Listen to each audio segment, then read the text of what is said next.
Morning news కి స్వాగతం. నేటి వార్తాపత్రికలోని ముఖ్యాంశాలు. వెలుగు పాతుకుపోయినోళ్లను మార్చేస్తున్నారు. ఏండ్లకేండ్లుగా ఒకే డిపార్ట్మెంట్ లో ఉన్నోళ్లపై బదిలీల వేటు. తాజాగా 11 మంది ఐఏఎస్లను ట్రాన్స్ఫర్ చేసిన సర్కార్. Municipal special CS Arvind Kumar disaster management కు, ఆయన స్థానంలో దానకిషోర్ హెచ్ఎండిఏ కమిషనర్ గాను అదనపు బాధ్యతలు. ఆర్ఎండ్బి నుంచి ట్రాన్స్పోర్ట్ కు కెఎన్ శ్రీనివాసరాజు, వైద్య ఆరోగ్య శాఖ కార్యదర్శిగా కృష్ణన జడ్చోంగుతూ, జలమండలి ఎండిగా సుదర్శన్ రెడ్డి నియామకం. 58 సంవత్సరాలకున్న రిటైర్మెంట్ ని 61 సంవత్సరాలకు పెంచి ఏళ్లకేళ్లుగా ఇందులోనే ఉన్నారు. పాపం వాళ్ళు కూడా చేసే ఇష్టం లేదు. బలవంతంగా మీరు చేయాలంటే చేయాలన్నట్టుగా బలవంతంగా బాధ్యతలను ఇచ్చారు. అప్పుడు రిటైర్మెంట్ అవుతావురా బాబు, వద్దు మేము మాకు సరిపోయింది చాలు, 58 సంవత్సరాల కంటే మేము ఎక్కువ చేయలేమంటే, లేదు లేదు మీరు చేయాల్సిందే, ఇంకా 3 ఏళ్ళు అదనంగా చేయాల్సిందే అంటూ బలవంతంగా అప్పగించినప్పుడు కేసీఆర్ బలవంతం వాళ్ళ పైన రుద్దిందన్నమాట. మాకు శాత కాదు అన్నా కానీ వాళ్ళనే. పగటిలే గజగజ రాష్ట్ర వ్యాప్తంగా భారీగా పడిపోతున్న టెంపరేచర్లు. ఆసిఫాబాద్, మంచిర్యాల, ఆదిలాబాద్ కు ఆరెంజ్ అలర్ట్. ఈ నెల 3 జిల్లాల్లో 10 డిగ్రీల్లోపే ఉష్ణోగ్రతలు ఉండొచ్చు. ఆసిఫాబాద్ లో కనిష్టంగా 11 డిగ్రీల నైట్ టెంపరేచర్ నమోదు. అంటే ఆసిఫాబాద్, మంచిర్యాల్, ఆదిలాబాద్ ఆరెంజ్ అలర్ట్ లో ఉంది ప్రస్తుతం. పట్ట పగలే గజగజ వణుకుతున్నదంట. అంటే చలి పంజ ఎక్కువ అయిపోయింది అనమాట, ఎక్కువగా చలి నమోదైంది. రేపు ఢిల్లీకి సీఎం రేవంత్ హైకమాండ్ తో భేటీ. మంత్రివర్గ విస్తరణపై చర్చించే ఛాన్స్. నామినేటెడ్ పదవులపైన చర్చించే అవకాశం. ఇయాల గాంధీ భవన్ లో పిఎస్సి భేటీ మీటింగ్. అధికారంలోకి వచ్చాక తొలి మీటింగ్ ఇది. పిఎస్సి భేటీ తొలి మీటింగ్. ఇది 3వ పేజీలో. రేపు ఢిల్లీకి సీఎం రేవంత్ రెడ్డి గారు వెళ్తున్నారట. హైకమాండ్ తో మంత్రివర్గ విస్తరణ పైన చర్చించే అవకాశాలు ఉన్నాయి. ఎవరికి ఇవ్వాలి, ఎవరికి నామినేటెడ్ పదవులు ఇవ్వాలి, దానిపైన ఢిల్లీకి వెళ్తున్నారు. అదే మన కాక అయితే ఇది ఇక్కడే కూర్చుంటూ చర్చించే వాళ్ళు. కాకపోతే ఇది మన కాంగ్రెస్ పార్టీ కాబట్టి. సీలేరు పవర్ ప్రాజెక్టును బీఆర్ఎస్ వల్లే కోల్పోయినాం, దీనికి కేసీఆర్ నైతిక బాధ్యత వహించాలే జీవన్ రెడ్డి. విభజన హామీలు సాధించడంలో ఫెయిల్ అయ్యారని విమర్శ. సీలేరు పవర్ ప్రాజెక్టు బీఆర్ఎస్ వల్లే కోల్పోయామని జీవన్ రెడ్డి గారు అంటున్నారు. ఇది 3వ పేజీలో వార్త. 10 ఏళ్లు జీవోత్సవంలా బతికిన 10 జన్మాలకు సరిపడ్డ కష్టాలు అనుభవించిన మీరు చూపించిన అభిమానానికి కళ్ళు చెమ్మగిల్లుతున్నాయి. సీఎం రేవంత్ రెడ్డికి మాజీ డీఎస్పీ నళిని లేఖ. తనకు ఉద్యోగం వద్దని వేద యాగ ధార్మిక కేంద్రం ఏర్పాటుకు సహకరించాలని వినతి. బ్యూరోక్రసీపై నమ్మకం పోయిందని, సనాతన ధర్మ ప్రచారానికే జీవితం అంకితమని ప్రకటన. ఆమె తిరిగి విధుల్లో తీసుకుందామంటే నేను విధులు చెయ్యను, అవసరం అనుకుంటే వేద యాగ ధార్మిక కేంద్రం ఏర్పాటుకు సహకరించాలని రేవంత్ రెడ్డిని కోరారు. రైతు బిడ్డ బిగ్ బాస్ విన్నర్. సీజన్ 7 విజేతగా సిద్దిపేట వాసి పల్లవి ప్రశాంత్. పొలం పనులు చేసుకుంటూనే ఇన్స్టా వీడియోలో ఫేమస్ రన్నర్ గా నిలిచిన అమర్దీప్. కడెం కింద క్రాప్ హాలిడే. గత సర్కారు నిర్లక్ష్యంతో యాసంగికి చుక్క నీళ్లు లేవు. రిపేర్లు చేయక సెప్టెంబర్లో కొట్టుకుపోయిన కౌంటర్, వృధాగా పోయిన 6 టీఎంసీల నీళ్లు. ఆయకట్టుకు నీళ్లివ్వలేమని అధికారుల ప్రకటన. ఆందోళన వ్యక్తం చేస్తున్న అన్నదాతలు. ఇది 4వ పేజీలోని వార్త. ఇది కల్వర్టును ఢీకొన్న కారు, 3 అయ్యప్ప స్వాముల మృతి. ఇది వెలుగు పత్రిక. పార్లమెంట్లో భద్రతా ఉల్లంఘన తీవ్రమైన విషయం మోదీ. పార్లమెంట్లో భద్రతా ఉల్లంఘన 3వ పేజీలో. ఘన్పూర్ ఫ్యాక్టరీలో పేలుడు, 9 మంది మృతి. 5వ పేజీ ఇది. తొలి వన్డేలో ఇండియా విక్టరీ. సౌత్ ఆఫ్రికాతో ఆదివారం జరిగిన తొలి వన్డేలో టీమిండియా 8 వికెట్ల తేడాతో గ్రాండ్ విక్టరీ సాధించింది. ముందుగా బ్యాటింగ్ చేసిన బ్యాటింగ్ చేసిన సౌత్ ఆఫ్రికా 28 ఓవర్లలో 166 రన్లుకే కుప్పకూలింది. ఇండియా 16.4 ఓవర్లలో 2 వికెట్లు కోల్పోయి టార్గెట్ చేంజ్ చేసింది. మూడోసారి ప్రధాని నేనే, భారత్ను మూడో అతిపెద్ద ఆర్థిక వ్యవస్థగా మార్చేది మేమే. నరేంద్ర మోదీ వ్యాఖ్యలు. సూరత్ డైమండ్ బోర్డ్స్ ప్రారంభం. సూరత్ లో ప్రారంభించారంట. ఇది ప్రపంచంలోనే అత్యాధునిక వజ్రాల వ్యాపార కేంద్రం డైమండ్ బోర్డ్. ఇది ఈ భవన సముదాయాన్ని ప్రధానమంత్రి మోదీ ఆదివారం ప్రారంభించారు. ప్రపంచంలోనే అతిపెద్ద వజ్రాల బోర్డు అంట ఇది. అది సూరత్ లో ప్రారంభించారు నిన్న ఆదివారం రోజున. అదరగొట్టేశారు భారత్ చేతిలో దక్షిణాఫ్రికా చిత్తు. మేడిగడ్డపై పూర్తి వివరాలు ఇవ్వండి. ప్రాజెక్టు బడ్జెట్ ఖర్చులపై నివేదిక సిద్ధం చేయండి. నీటిపారుదల రంగంపై సమీక్షలో ముఖ్యమంత్రి రేవంత్ రెడ్డి. హాజరైన మంత్రి ఉత్తమ్ ఇంజనీర్లో యాసంగి సాగుకు నీటి లభ్యతపై చర్చించిన సీఎం. శాఖపై శ్వేతపత్రం విడుదలకు వివరాలివ్వాలని ఆదేశం. నారాయణపూర్ నుంచి నీటిని కోరేందుకు కర్ణాటక బృందం. రిజర్వ్ బ్యాంకు మాజీ గవర్నర్ రఘురాం రాజన్ను సన్మానిస్తూ సీఎం రేవంత్ రెడ్డి. ఉప ముఖ్యమంత్రి భట్టి విక్రమార్క చిత్రంలో మంత్రి శ్రీధర్ బాబు. రఘురాం రాజన్తో సీఎం భేటీ. రాష్ట్ర ఆదాయ పెంపుపై చర్చ. ఇది 2వ పేజీలో. 21న కలెక్టర్లతో ముఖ్యమంత్రి సమీక్ష. వైద్యానికి కృష్ణన, విపత్తుల శాఖకు అరవింద్. కొనసాగుతున్న బదిలీల పర్వం. విద్యాశాఖ ముఖ్య కార్యదర్శిగా వెంకటేశం. 11 మంది ఐఏఎస్లు, 10 మంది ఐపీఎస్లకు స్థానచలనం. కింది స్థాయి వరకు స్థానచలనాలు. హూ హూ హూ కనిష్ట ఉష్ణోగ్రతలతో వణుకుతున్న రాష్ట్రం. పగటిపూట చలి గాలి. సిర్పూర్లో 11.1 డిగ్రీలు నమోదు. ఆదిలాబాద్, మంచిర్యాల, జగిత్యాల, ములుగు జిల్లాలు గజగజ. చలి బాగా ఎక్కువ పెరిగిపోయింది రాష్ట్రంలో. త్వరలో మంత్రివర్గ విస్తరణ. రేపు ఢిల్లీకి సీఎం రేవంత్ రెడ్డి. 2వ పేజీలో వార్త ఇది. ఏపీలో సీట్ల సర్దుబాటుపై చర్చ. సంక్రాంతి నాటికి కొలిక్కి పవన్ కళ్యాణ్ నివాసానికి వెళ్లిన చంద్రబాబు. 2.5 గంటల పాటు విస్తృత చర్చలు. ఉమ్మడి మేనిఫెస్టో పైన కసరత్తు. ఇది 2వ పేజీలోని వార్త ఇది. టిఎస్ న్యాబ్కు జవన సత్వాలు. రాష్ట్రంలో 4 పోలీస్ స్టేషన్లలో కార్యకలాపాలకు కసరత్తు. సిబ్బంది నియామకం, వాహనాలు సమకూర్చడంపై దృష్టి. డ్రగ్స్ పరీక్షకు ప్రత్యేక టెస్ట్ కిట్లు. ఇది 3వ పేజీలోని వార్త ఇది. కొత్త ఆవిష్కరణలు నిరంతరం అవసరం. ఇది 3వ పేజీలోని వార్త ఇది. దుండిగల్లోని భారత్ వాయుసేన అకాడమీలో నిర్వహించిన కంబైన్డ్ గ్రాడ్యుయేషన్ పరేడ్లో హెలికాప్టర్ల విన్యాసం. ఈ 3వ పేజీ ఇది. వారికే చెప్పుకోండి.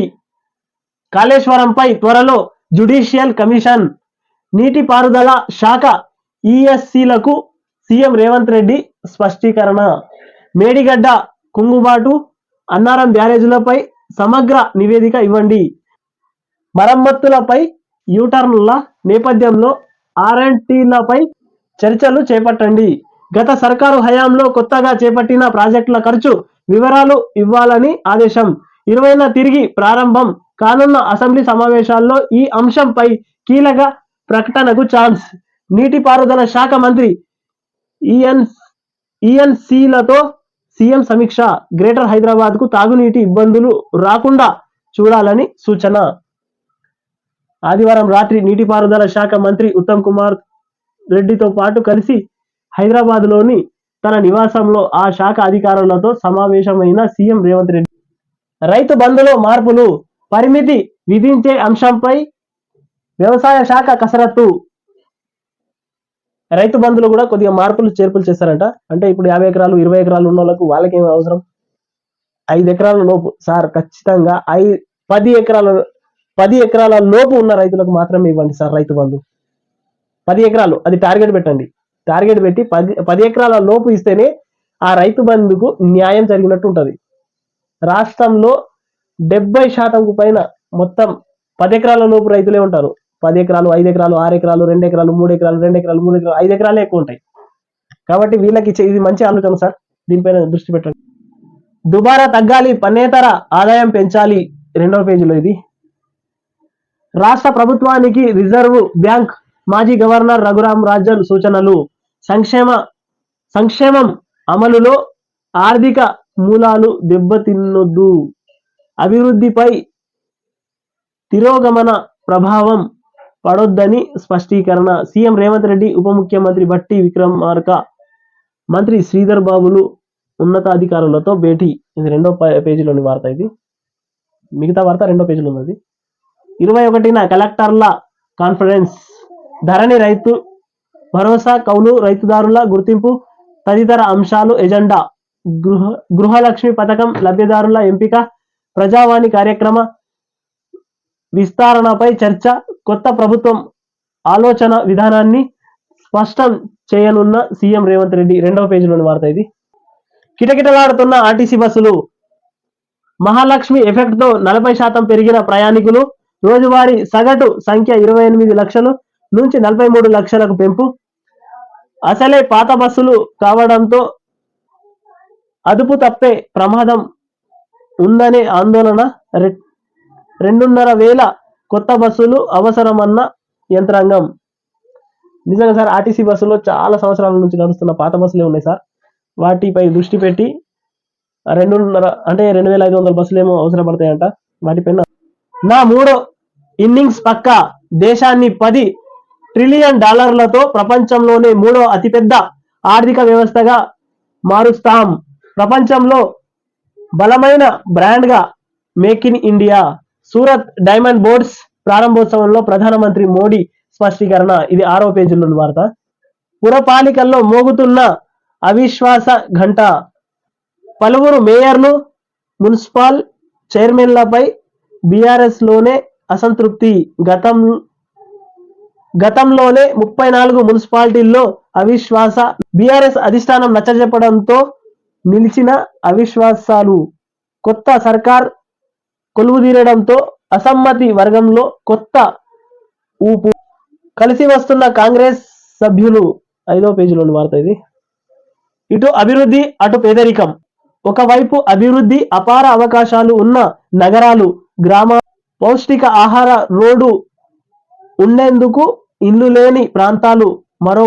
మరోవైపు తెలంగాణలో గడిచిన 7 ఏళ్లతో పోలిస్తే 7.3% తగ్గిన పేదరికం. నీతి ఆయోగ్ బహుముఖ పేదరిక సూచి 2023 వెల్లడి. ప్రత్యేక కార్యాచరణ ప్రణాళికలు అవసరమంటున్న నిపుణులు. ఇది 3వ పేజీలోని వార్త. అరవింద్ కుమార్ కు విపత్తు బాధ్యతలు. ఇది 2వ పేజీలోని వార్త. 9 మంది ఐఏఎస్ల బదిలీలు. ఇది 2వ పేజీలోని వార్త. ఇది కూడా. ఇంజనీరింగ్ కాలేజీల ఎదురీత. 8 ఏళ్లలో 75 కాలేజీలు మూత. జిల్లా కేంద్రాలలోనే ఎక్కువ. రాజధాని నగరాలలో 20 కాలేజీలు క్లోజ్. దూసుకు వస్తున్న ప్రైవేటు యూనివర్సిటీలు. కంప్యూటర్ కోర్సులు విజృంభణ. ఈ ఏడాదిగా పోటీ పడలేని కాలేజీలు. విదేశీ యూనివర్సిటీలు వస్తే ఇంకా ప్రమాదమే. సర్కారుకు ఉన్నత విద్యామండలి నివేదిక. శీతాకాల విడిదికి రాష్ట్రపతి రాక నేడు. బొల్లారంలోని రాష్ట్ర నిలయంలో బస. 20న భూదాన్ పోచంపల్లిలో పర్యటన. 2వ పేజీలోని వార్త ఇది. గట్టిగా పనిచేసి లక్ష్యాలు సాధిద్దాం. అటవీ పర్యావరణ దేవాదాయ శాఖ మంత్రి కొండ సురేఖ బాధ్యతల స్వీకరణ. వన్యప్రాణుల దాడుల మృతుల కుటుంబాలకు ఎక్స్గ్రేషియా పెంపుపై తొలి సంతకం. 3వ పేజీలోని వార్త ఇది. సాయుధ దళాలు వినూత్నంగా ఉండాలి. ఇది 14వ పేజీలోని వార్త. ఉద్యోగం చేయలేను నళిని అంటున్నారు. ఇది 2వ పేజీ. సంక్రాంతికి ఇంద్రమ్మ ఇండ్లు. అయ్యప్ప యాత్రలో విషాదం, 3 చనిపోయారు. ఇది 5వ పేజీలో. అయ్యప్ప యాత్రకి వెళ్ళి వస్తుండగా కారు యాక్సిడెంట్ లో 3 స్వాములు చనిపోయారు. వయోపరిమితి పెంపుతో 3 ఏళ్ల పాటు విరామం. రిటైర్మెంట్ వయసు 61కి పెంచిన కేసీఆర్ సర్కార్ వచ్చే మార్చిలో రిటైర్మెంట్ కానున్న 8,194 మంది 2024 నుంచి ఏటా 8,900 మంది రిటైర్మెంట్ 2028 నాటికి 44,051 మంది ఉద్యోగుల విరమణ. అంటే మన కేసీఆర్ గారు 58 సంవత్సరాలకి రిటైర్మెంట్ ఉంటే అదనంగా 3 సంవత్సరాలు పెంచి వాళ్ళకు అంటే వయోపరిమితిని పెంచి వాళ్ళకు వయస్సుకు మించిన 3 సంవత్సరాలు కష్టపడ్డారు పాపం వాళ్ళు. ఇప్పుడన్నా మేము రిటైర్మెంట్ అవుతాం అన్నట్టు. రానున్న 5 ఏళ్లలో రిటైర్మెంట్లు ఇలా: 2024లో 8,194 మంది, 2025లో 9,213 మంది, 2026లో 9,231 మంది, 2027లో 8,917 మంది, 2028లో 8,496 మంది, మొత్తం 40,051 పోస్టులు ఖాళీగా అవుతాయి అన్నట్టు ఇక్కడ నమస్తే తెలంగాణలో గ్రాఫిక్స్ మరి చూపించారు. కొత్త ఏడాదిలోనే కోతలే, అన్ని రంగాలలో భారీగా లే ఆఫ్లు ఉంటాయని అంచనా. ఆర్బీఐ మాజీ గవర్నర్ భేటీ, రాష్ట్ర ఆర్థిక స్థితిపై రాజన్ రేవంత్ రెడ్డి చర్చ. 2వ పేజీలో వార్త ఇది. 6% వృద్ధి కన్నా పేద దేశమే 2047 నాటికి దిగువ మధ్య దేశంగా భారత్. ఆర్బీఐ మాజీ గవర్నర్ రఘురామ్ రాజన్. 6వ పేజీలో వార్త ఇది. గర్జించిన ఆకాష్, ఒకేసారి 4 లక్షల సాధించిన రక్షణ వ్యవస్థగా విజయవంతంగా పరీక్షించిన డిఆర్డీఓ. ఈ సామర్థ్యం కలిగిన తొలి దేశంగా భారత్. మన పీవీకి ఆత్మక్షోభ, 2 దశాబ్దాల తర్వాత కూడా అవమానమేనా? జీవన్ రెడ్డి వ్యాఖ్యపై పీవీ కుటుంబ సభ్యులు ఆగ్రహం. పార్థివ దేహాన్ని బలవంతంగా హైదరాబాద్కు పంపారు. ఢిల్లీలో స్మారకం కడతామని కాంగ్రెస్ మోసం చేసింది. మాజీ ప్రధాని పీవీ కూతురు ఎమ్మెల్సీ వాణిదేవి ఆవేదన. హైదరాబాద్లో అంత్యక్రియలు కుటుంబం కోరలేదు. జీవన్ రెడ్డి ప్రకటన అంత అవాస్తవం. పీవీ ప్రభాకర్ రావు. 2వ పేజీలో వార్త మిగతాది. రాష్ట్రంపై మంచు దుప్పటి, భారీగా పడిపోతున్న ఉష్ణోగ్రతలు, సాధారణం కంటే 2 డిగ్రీలు తక్కువ, 3 రోజులు మరింత తగ్గే ఛాన్స్. 2వ పేజీలో వార్త ఇది. చలి బాగా ఎక్కువ పెరుగుతుందంట రాష్ట్రంలో. దుబ్బరోగం, మిర్చి రైతులు ఆగం, అప్పుల వలయంలో రైతులు విలవిల, తీవ్ర నష్టాలు తట్టుకోలేక బలవత్ మరణం. మహబూబాబాద్లో వారంలో 2, మరో మహిళ రైతు పరిస్థితి విషమం. ఇది 5వ పేజీలోని వార్త ఇది. గురుకుల ప్రవేశాలకు దరఖాస్తులు. 5వ పేజీలో ఇది. 3వ పేజీలోని వార్త ఇది. మున్సిపల్ శాఖ ముఖ్య కార్యదర్శిగా దానకిషోర్. 5వ పేజీ వార్త ఇది. 3 అయ్యప్ప భక్తులు దుర్మరణం, నిద్రలేమితో క్యాన్సర్ ముప్పు. 6వ పేజీలో వార్త ఇది. లైఫ్ మిషన్ నోడల్ అధికారిగా చంద్రశేఖర్ రెడ్డి. ఇది 5వ పేజీ వార్త. కేఎన్ఎన్ టీవీని సబ్స్క్రైబ్ చేయండి, షేర్ చేయండి, కామెంట్స్